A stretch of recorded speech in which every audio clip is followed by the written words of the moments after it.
आणवोपाय शिव सूत्र के 3 अध्यायों में सबसे बड़ा अध्याय है। इसमें कुल 45 सूत्र हैं।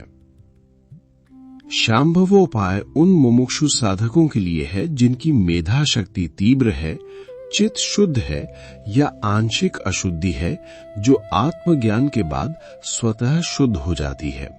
ऐसे साधक की दृष्टि बुद्धि के परे देख सकती है, इसलिए शांभवोपाय का आरंभ मैं चैतन्य हूं से होता है।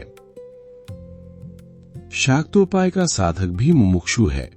वो संसार से विरक्त है, लेकिन चित्त में अशुद्धि के कारण अभी उच्च वृत्तियां यानी बौद्धिक व आध्यात्मिक सक्रिय नहीं हो पाई हैं।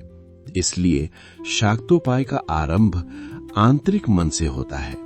ऐसा साधक गुरु के मार्गदर्शन में अपनी साधना से चित्त की शुद्धि कर आत्मोत्थान करता है।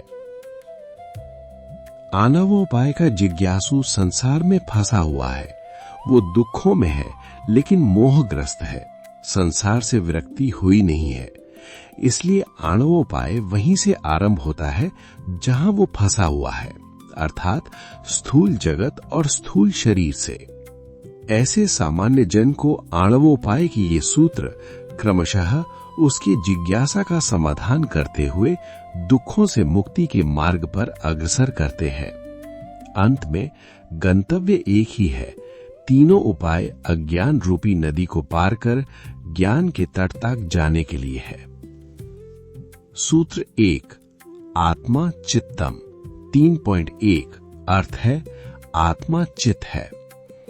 जैसा कि आणवोपाय की भूमिका में बताया गया कि भगवान शिव संसार में फंसे सामान्य जन के लिए ये स्थूल उपाय बता रहे हैं। सामान्य जन की दृष्टि में साकार ही सत्य है, क्योंकि उसे शरीर, मन और स्थूल जगत का ही अनुभव हो रहा है। इसलिए आणवोपाय का आरंभ स्थूल जगत यानी चित्त से हो रहा है।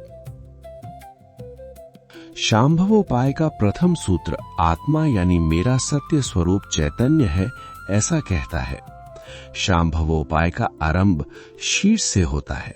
साधक को आरंभ में ही सत्य बता दिया जाता है कि मैं का वास्तविक स्वरूप निराकार चैतन्य है। आणवोपाय क्रमशः स्थूल शरीर के बोध से आत्मबोध तक ले जाता है। इसमें आरंभ में ही सत्य बताने के बजाय चरणबद्ध तरीके से जिज्ञासु के अज्ञान को हटाया जा रहा है। आणवोपाय का ये पहला सूत्र कहता है कि आत्मा अर्थात मैं चित्त हूं। सूत्र के कहने का आशय ये है कि मैं ही साकार भी हूं, परंतु एक सामान्य जिज्ञासु जो अभी तक संसार को ही सत्य मान रहा है के लिए आत्मा चित्त है का अर्थ ये होता है कि शरीर, मन और मन के द्वारा जो जाना जा रहा है केवल वही सत्य है। उसकी दृष्टि निराकार तत्व पर नहीं होती। जब सूत्र आत्मा चित्त है ऐसा कहता है तो वह समग्रता की बात करता है। मेरा चित्त जैसा कुछ भी नहीं है। चित्त एक ही है, अविभाजित है, इकाई का आभास होता है। जो भी प्रकट है अर्थात जो साकार है वो संपूर्णता में चित्त ही है। जब शरीर मन को सत्य मान आत्मा आत्मा हूं कहा जाता है तो 2 तरह का अज्ञान प्रकट होता है। पहला अज्ञान ये है कि व्यक्ति की दृष्टि सिर्फ साकार रूप पर है। वो तत्व को अनदेखा कर रहा है क्योंकि उसे साकार यानी चित्त का ही ज्ञान हो रहा है। केवल साकार को ही सत्य मानना ऐसा ही है जैसे समुद्र में जो लहरें हैं, जल को अनदेखा कर केवल उन लहरों के आकार को ही सत्य मान लिया गया हो। दूसरा अज्ञान ये है कि वो साकार यानी जो भी प्रकट है में भी स्वयं को अन्य प्राणियों और रचनाओं से अलग मानता है। केवल ये शरीर और मन मैं हूं और बाकी के शरीर और मन मुझसे अलग हैं, वह साकार में भी खंड कर रहा है। वो मानता है कि मेरा चित्त दूसरों के चित्त से अलग है। इस प्रकार व्यक्ति खंड के अंदर खंड करता चला जाता है और स्वयं को सीमित करता चला जाता है। चैतन्य ही आत्मा है और आत्मा ही चित्त है। ये कथन एक सीढ़ी और नीचे ले आता है, परंतु इसमें विरोधाभास कुछ भी नहीं है। ये कथन ऐसे ही है जैसे कहा जाए कि जड़ ही वृक्ष है, परंतु केवल वृक्ष का दृश्य भाग ही सत्य है ऐसा मानकर अदृश्य जड़, जो कि दृश्य भाग का आधार है, को अनदेखा कर देना अज्ञान है। और दृश्य भाग में भी स्वयं को सिर्फ एक पत्ता मानना उससे भी बड़ा अज्ञान है। चित्त क्या है? चित्त यानी नाम रूप, और सटीक रूप से कहा जाए तो अस्तित्व का प्रकट भाग। शारीरिक, मानसिक व जागतिक तीनों तरह के अनुभवों के समुच्चय को चित्त कहा जाता है। अनुभव इंद्रिय जनित है, इंद्रियां स्वयं चित्त का भाग है, शरीर स्वयं चित्त का भाग है, गतिमान स्मृति भी चित्त ही है। मन में आने वाले विचारों और भावनाओं का अनुभव स्मृति की गति से होता है। सूत्र 2, ज्ञानम बंधः, अर्थ ज्ञान बंधन है। पिछले सूत्र में आत्मा चित्त है ये कहा गया और बताया गया कि साकार आत्मा का ही प्रतिबिंब है, लेकिन एक सामान्य व्यक्ति साकार को ही सत्य मानता है और साकार में भी भेद कर स्वयं को देह और मन कहता है। ये सूत्र इसी ज्ञान को अर्थात ऐसा जानने को बंधन कह रहा है। ऐसा ज्ञान ही दुख और बंधन का कारण है। इसे ज्ञान के बजाय अज्ञान कहना ज्यादा उचित है, क्योंकि ज्ञान वो होता है जो अपरोक्ष अनुभव और तर्क के माध्यम से जाना जाए, और ये जाना नहीं माना गया है। इस अज्ञान के कारण व्यक्ति शरीर और मन को ही सत्य मानकर इनसे तादात्म्य कर लेता है और फिर शरीर में होने वाली संवेदनाओं, मन में उठने वाले विचारों, भावनाओं और संबंधों आदि से प्रभावित होता रहता है। उन्हें अनुकूल प्रतिकूल के खांचे में डाल सुख दुख भोगता रहता है। उसकी दृष्टि सिर्फ इन अनुभवों पर ही है, तो वो स्वयं को इनसे बंधा हुआ पाता है।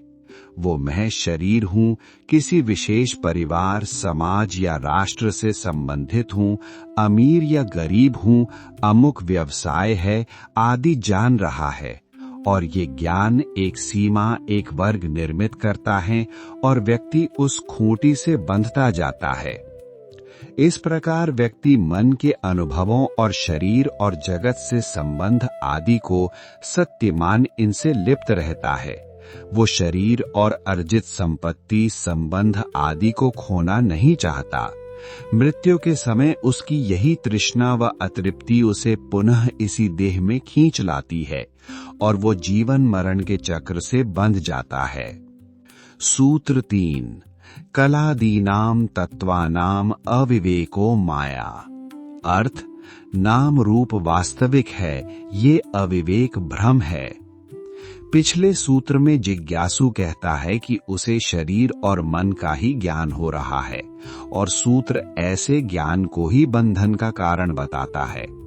जिज्ञासु में भाव है कि मुझे तो यही सत्य प्रतीत हो रहा है। ये सूत्र इसी बात का समाधान कर कहता है, नहीं, ये सत्य नहीं, तुम्हारा भ्रम है। ध्यान दो, ये शरीर और मन यानी नाम रूप परिवर्तनशील हैं, और जो बदल जाए वो सत्य कैसे हो सकता है? सत्य तो वो होता है जो बदलता नहीं। शरीर निरंतर बदल रहा है, पहले बालक रहता है, फिर किशोर, युवा और वृद्ध हो जाता है। मन यानी स्मृति भी परिवर्तनशील है, बाहर दिखने वाला जगत भी परिवर्तनशील है। यही परिवर्तन जब नियमित और धीमे होता है तो वो सत्य लगने लगता है, और जब अनियमित और तीव्र होता है तो असत्य लगता है, जैसे स्वप्न। जिन इंद्रियों के कारण परिवर्तन सत्य भासता है, वो इंद्रियां सच नहीं दिखाती, क्योंकि वो परिवर्तन को ही सीमित कर प्रस्तुत करती हैं। कोई भी अनुभव स्थिर नहीं है, ज्यादा देर नहीं रहता, परिवर्तनशील है। कुछ अनुभव स्थिर प्रतीत होते हैं, जैसे कि भवन या अन्य संरचनाएं, लेकिन उनमें भी निरंतर बदलाव है, स्थिरता का भ्रम है। यदि कुछ बदलता नहीं है तो पाएंगे कि वहां कोई अनुभव भी नहीं है, जैसे नींद में कुछ नहीं बदलता तो उसका कोई अनुभव नहीं होता, जब बदलने लगता है तो स्वप्न के रूप में उसका अनुभव होता है। सूत्र कहता है नाम रूप को तत्व या सत्य मानना अज्ञान है और यही अज्ञान माया है, क्योंकि नाम रूप बदलता रहता है। शरीर, मन और जगत नाम रूप हैं, इनमें सतत बदलाव है, ये सत्य नहीं हो सकते। सत्य सदैव अपरिवर्तनीय और अटल होता है। सूत्र 4 शरीरे संहारः कलानाम। अर्थ, शरीर का नाश परिवर्तन है। पिछले सूत्र ने जिज्ञासु को बताया कि परिवर्तन माया है और माया सत्य नहीं हो सकती, क्योंकि सत्य अपरिवर्तनीय होता है, माया बदलती रहती है। इसी क्रम को आगे बढ़ाते हुए सूत्र अब माया में नश्वरता की बात कहता है कि ये शरीर तो नाशवान है।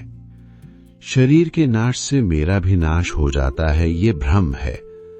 ये सूत्र इस भ्रम को दूर करते हुए कहता है कि शरीर का नाश भी परिवर्तन मात्र है। शरीर की मृत्यु सत्य नहीं, मिथ्या है, क्योंकि परिवर्तन है। परिवर्तन के कारण ही कुछ बनता और बिगड़ता प्रतीत होता है। शरीर का नाश परिवर्तन है, कैसे? तो कुछ भी नष्ट नहीं होता। शरीर अन्न से बनता है और अन्न मिट्टी से, अतः शरीर मिट्टी अर्थात पंच महाभूत ही है। मिट्टी शरीरों के अति लघु रज वीर्य कणों में परिवर्तन होता गया और शरीर का बनना प्रतीत हुआ। जब वो पुनः मिट्टी हो गया तो बिगड़ना प्रतीत हुआ।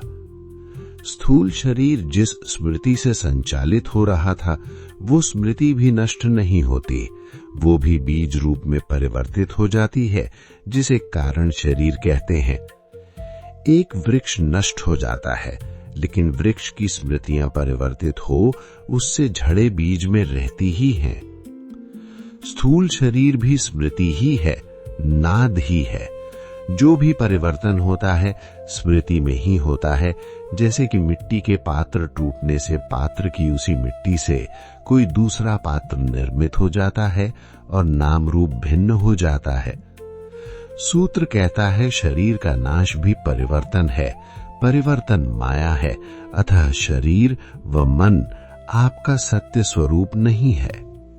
सूत्र 5 नाड़ी संहार भूत जय भूत कैवल्य भूत पृथक्त्वानि। अर्थ, नाड़ी संहार यानी इडा पिंगला का सुषुम्ना में लय से भूत जय यानी देह भाव से उठकर मैं शाश्वत हूं और देह से पृथक हूं, ये बोध किया जा सकता है। पिछले सूत्र से ज्ञात हुआ कि शरीर भौतिक है, नाशवान है और शरीर मन परिवर्तन है और परिवर्तन मेरा सत्य स्वरूप नहीं हो सकता। तो अब प्रश्न उपस्थित होगा कि शरीर नाशवान है, शरीर का नाश मेरा नाश नहीं, परिवर्तन मात्र है, किंतु मैं शरीर से पृथक हूं, इस तथ्य को क्या किसी विधि से जाना जा सकता है? क्या अभी जीवित अवस्था में शरीर से पृथकता का बोध हो सकता है? यदि हां, तो ये कैसे होगा? यही सूत्र इसी प्रश्न का समाधान प्रस्तुत करता है कि नाड़ी संहार के द्वारा देह भाव से उठकर मैं शाश्वत हूं और देह से पृथक हूं, ये बोध किया जा सकता है। नाड़ी संहार क्या है? नाड़ी वो है जिससे प्राण ऊर्जा या प्राण वायु का संचार होता है। जिस प्रकार रक्त संचार के लिए शरीर में नलियां व धमनियां होती हैं, उसी प्रकार ऊर्जा संचार के लिए नाड़ियां होती हैं। मेरुदंड में स्थित इडा, पिंगला और सुषुम्ना नाड़ियों में से इडा और पिंगला द्वैत का प्रतीक है और सुषुम्ना विलय का प्रतीक है। सामान्य अवस्था में प्राण शक्ति इडा और पिंगला नाड़ियों से होकर प्रवाहित होती है, जिसके कारण प्राण शक्ति अधोगामी यानी नीचे की ओर बहती है। सुषुम्ना नाड़ी में प्राण शक्ति ऊर्ध्वगामी हो नीचे से ऊपर मूलाधार से सहस्रार की ओर गति करती है। प्राण शक्ति के अधोगामी होने से जीव देह बोध में जीता है। प्राण शक्ति के ऊर्ध्वगामी होते ही उसका विकास चैतन्यता की ओर होने लगता है। सुषुम्ना नाड़ी में प्राण शक्ति के गमन से साधक में चक्रों का जागरण होता है। ध्यानावस्था में उसकी श्वास स्थिर हो अति सूक्ष्म हो जाती है और प्राण शक्ति सुषुम्ना नाड़ी से प्रवाहित होने लगती है। मूलाधार में सुई ऊर्जा यानी कुंडलिनी शक्ति या देवी जब ऊपर उठकर सहस्रार यानी ब्रह्म या शिव से जा मिलती है, तब समाधि घटित होती है और साधक स्वयं को शरीर और मन से भिन्न पाता है। नाड़ियों का द्वैत से एकत्व व विलय ही नाड़ी संहार है।